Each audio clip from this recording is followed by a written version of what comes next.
Segunda Carta de Pedro, capítulo 1.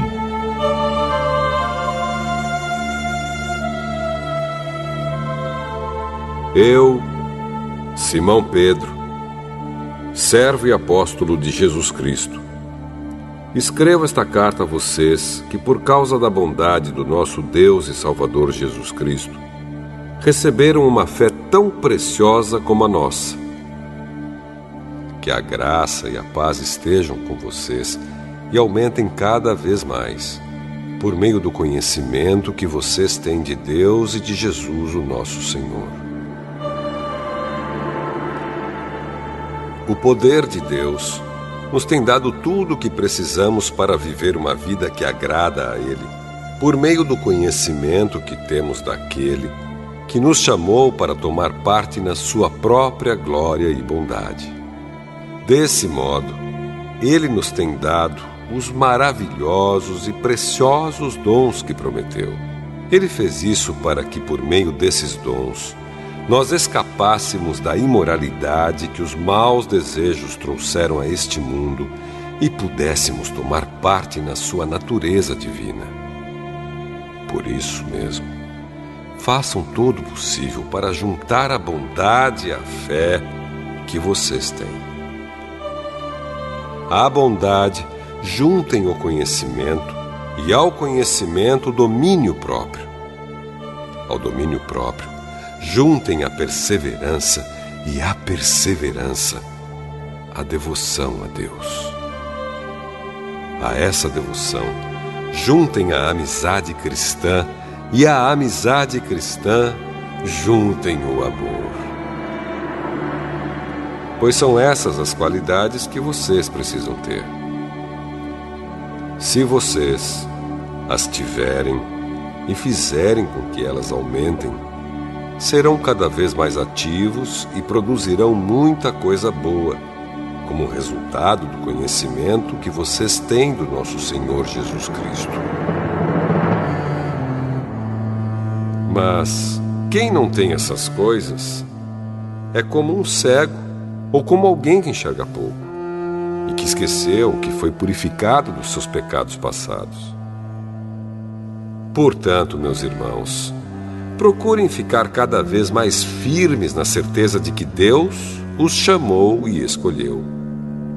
Se vocês fizerem isso, jamais abandonarão a fé, e assim receberão todo o direito de entrar no reino eterno do nosso Senhor e Salvador Jesus Cristo. Por isso, farei sempre com que vocês lembrem dessas coisas, embora já as conheçam e estejam firmes na verdade que receberam. Penso que, enquanto eu viver, é justo que faça com que vocês lembrem dessas coisas, pois sei que logo terei de deixar este corpo mortal, como o nosso Senhor Jesus Cristo me disse claramente. Portanto, farei tudo o que puder para que depois da minha morte, vocês lembrem sempre dessas coisas. Nós não estávamos contando coisas inventadas quando anunciamos a vocês a vinda poderosa do nosso Senhor Jesus Cristo, pois com os nossos próprios olhos nós vimos a sua grandeza. Nós estávamos lá quando Deus, o Pai, lhe deu honra e glória. Ele ouviu a voz da suprema glória dizer: "Este é o meu filho querido, que me dá muita alegria." Nós mesmos ouvimos essa voz que veio do céu quando estávamos com o Senhor Jesus no Monte Sagrado. Assim temos mais confiança ainda na mensagem anunciada pelos profetas. Vocês fazem bem em prestar atenção nessa mensagem, pois ela é como uma luz que brilha em lugar escuro até que o dia amanheça e a luz da estrela da manhã brilhe no coração de vocês. Acima de tudo, porém, lembrem disto: ninguém pode explicar por si mesmo uma profecia das Escrituras Sagradas, pois nenhuma mensagem profética veio da vontade humana, mas as pessoas eram guiadas pelo Espírito Santo quando anunciavam a mensagem que vinha de Deus.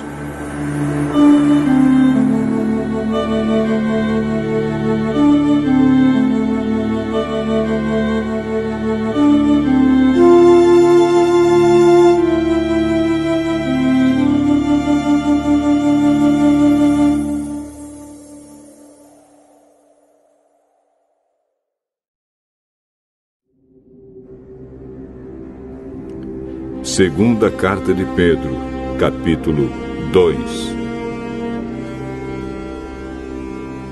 No passado, apareceram falsos profetas no meio do povo. E assim também vão aparecer falsos mestres entre vocês. Eles ensinarão doutrinas destruidoras e falsas e rejeitarão o mestre que os salvou.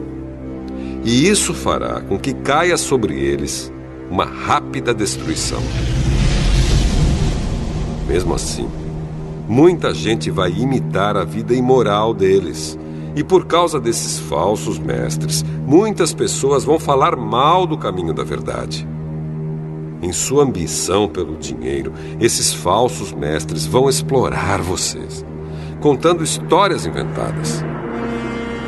Mas faz muito tempo que o juiz está alerta e o destruidor deles está bem acordado. Pois Deus não deixou escapar os anjos que pecaram, mas os jogou no inferno e os deixou presos com correntes na escuridão,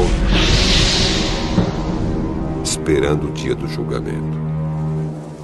Deus não deixou escapar o mundo antigo, mas trouxe o dilúvio sobre o mundo dos que não queriam saber de Deus.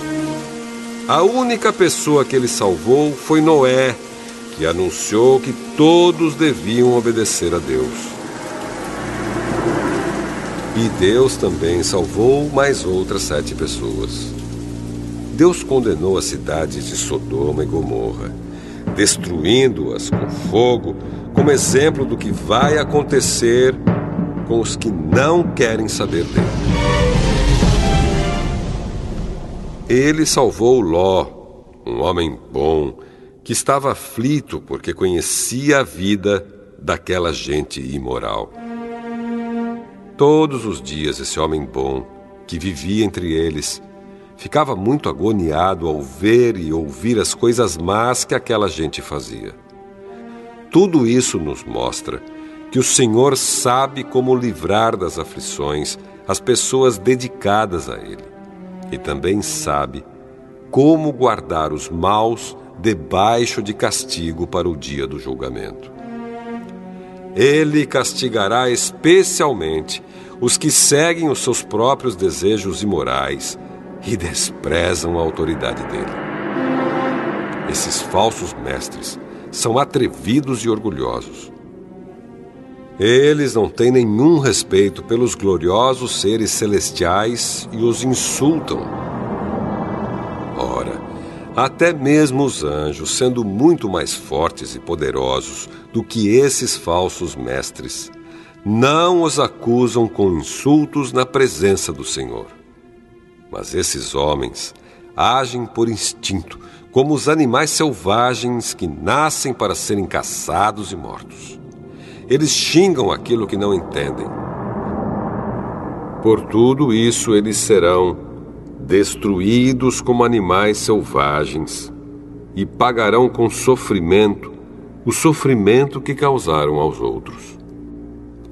Eles têm prazer em satisfazer em pleno dia os seus desejos imorais. Quando se reúnem com vocês, são uma vergonha e um escândalo, divertindo-se o tempo todo com os seus modos enganosos. Não podem ver uma mulher sem a desejarem, e o seu apetite pelo pecado nunca fica satisfeito. Enganam as pessoas fracas e só pensam em ganhar dinheiro. Eles estão debaixo da maldição de Deus. Andam perdidos porque se desviaram do caminho certo. Seguem o caminho de Balaão, filho de Beor, que cobiçou o dinheiro que ia receber fazendo mal e foi repreendido por causa do seu pecado. Pois uma jumenta falou com voz humana e acabou com as loucuras do profeta. Esses falsos mestres são como poços sem água e como nuvens levadas pelo vento. Deus reservou para eles um lugar na mais profunda escuridão. Eles dizem coisas orgulhosas e loucas, e com os seus desejos impuros e imorais, enganam as pessoas que estão quase escapando daqueles que vivem no erro. Prometem liberdade a essas pessoas, mas eles mesmos são escravos de hábitos imorais, pois cada pessoa é escrava daquilo que a domina. Portanto, aqueles que chegaram a conhecer o nosso Senhor e Salvador Jesus Cristo e que escaparam das imoralidades do mundo, mas depois foram agarrados e dominados por elas, ficam no fim em pior situação do que no começo. Pois teria sido muito melhor que eles nunca tivessem conhecido o caminho certo do que depois de o conhecerem, voltarem atrás e se afastarem do mandamento sagrado que receberam. O que aconteceu a essas pessoas prova que são verdadeiros estes ditados. O cachorro volta ao seu próprio vômito e a porca lavada volta a rolar na lama.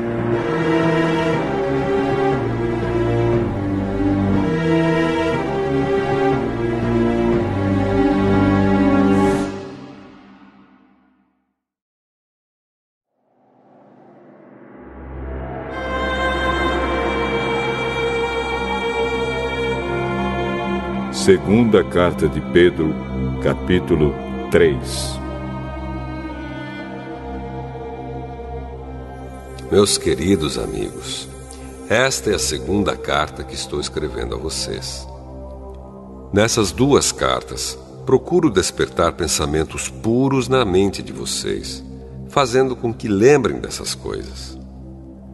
Quero que lembrem das palavras ditas há muito tempo pelos santos profetas e do mandamento do nosso Senhor e Salvador, que foi dado a vocês por meio dos apóstolos que anunciaram o Evangelho a vocês. Primeiro, vocês precisam saber que nos últimos dias vão aparecer homens dominados pelas suas próprias paixões. Eles vão zombar de vocês, dizendo: "Ele prometeu vir, não foi? Onde está ele? Os nossos pais morreram e tudo continua do mesmo jeito que era, desde a criação do mundo."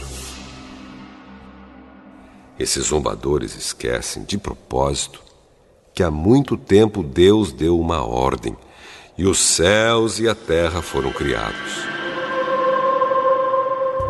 Esquecem que a terra foi formada da água e no meio da água, e também que pela água do dilúvio o mundo antigo foi destruído.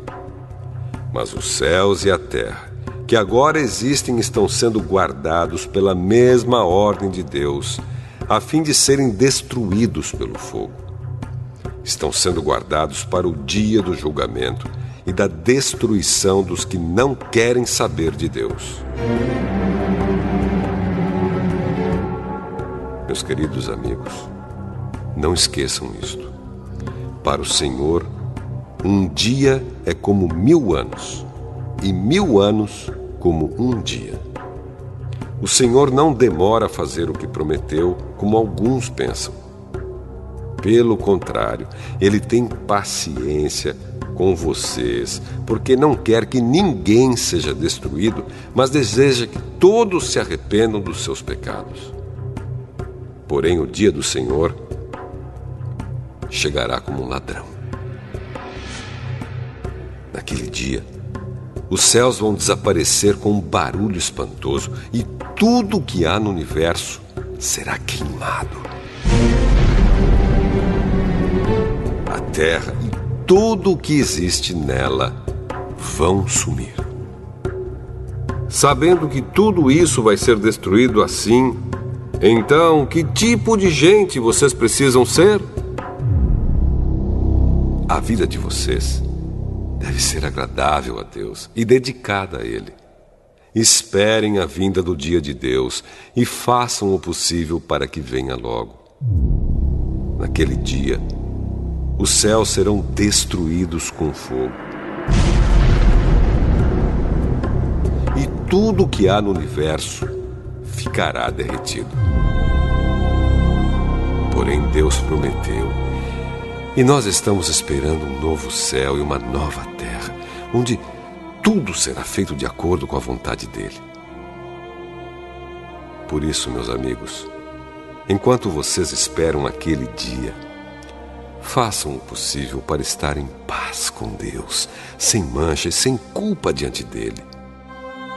Lembrem que a paciência do nosso Senhor é uma oportunidade para vocês serem salvos.